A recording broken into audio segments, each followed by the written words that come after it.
ভবিষ্যতের জন্য শুভকর হবে না।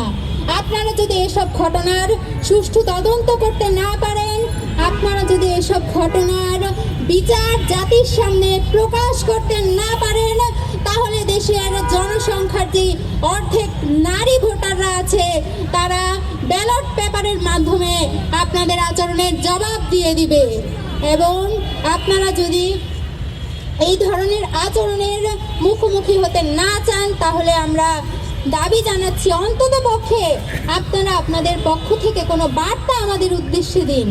অন্ততপক্ষে যে চিহ্নিত অপরাধীরা আছে তাদের বিচার জাতির সামনে নিশ্চিত করুন। আমরা দেখতে পেয়েছি ভোলায় যে ঘটনা ঘটেছে তার প্রেক্ষিতে আপনারা আপনাদের কর্মীদের বহিষ্কার করেছেন। এসব বহিষ্কারের নাটকে আমরা দমতে চাই না। আমরা সুস্পষ্ট বিচার চাই। আমরা আপনাদের পক্ষ থেকে সুস্পষ্ট বার্তা চাই। আদৌ দেশের নারীরা আমরা আপনাদের কাছে নিরাপদ কিনা, আমরা মুক্তভাবে কথা বলতে পারবো কিনা, আমরা আমাদের পোশাকের স্বাধীনতা পাবো কিনা, আমরা ধর্মীয় স্বাধীনতা পাবো কিনা। আমরা আরো লক্ষ্য করেছি নারীদের রাজনৈতিক অবস্থান নিয়ে আপনারা আপনাদের কনসার্ন জানাচ্ছেন। আপনারা বারংবার প্রশ্ন করছেন সংসদে নারীদের আসনের ব্যাপারে, কিন্তু একজন নারী যদি রাজনৈতিক ক্ষেত্রে চলে আসে আপনারা তাকে নিরাপত্তা দিতে পারবেন কিনা সেই ব্যাপারে আপনাদের কোনো সুস্পষ্ট রূপরেখা, কোনো পরিকল্পনা আমরা দেখতে পাইনি। সুতরাং আমরা নারীদের রাজনৈতিক অবস্থান নিয়ে আপনাদের পদক্ষেপ কী হবে সেটা নিয়ে শঙ্কিত।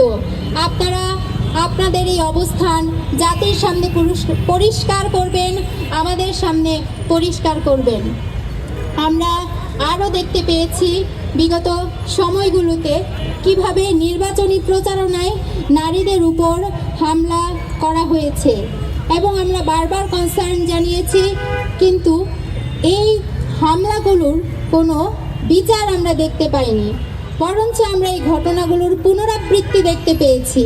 আমরা বাংলাদেশ ইসলামী ছাত্রী সংস্থা আজকের এই বিক্ষোভ কর্মসূচির মাধ্যমে দাবি জানাচ্ছি যে ইতোপূর্বে যেসব ঘটনা ঘটেছে সেসব ঘটনার সুষ্ঠু তদন্তপূর্বক বিচার নিশ্চিত করতে হবে। নারীদের জন্য সুস্পষ্ট নিরাপদ একটি বাংলাদেশ তৈরি করতে হবে। জুলাইয়ের যে অঙ্গীকার ছিল নারীদের জন্য নিরাপদ দেশ, সেই নিরাপদ দেশ বাস্তবায়নে ভূমিকা পালন করতে হবে।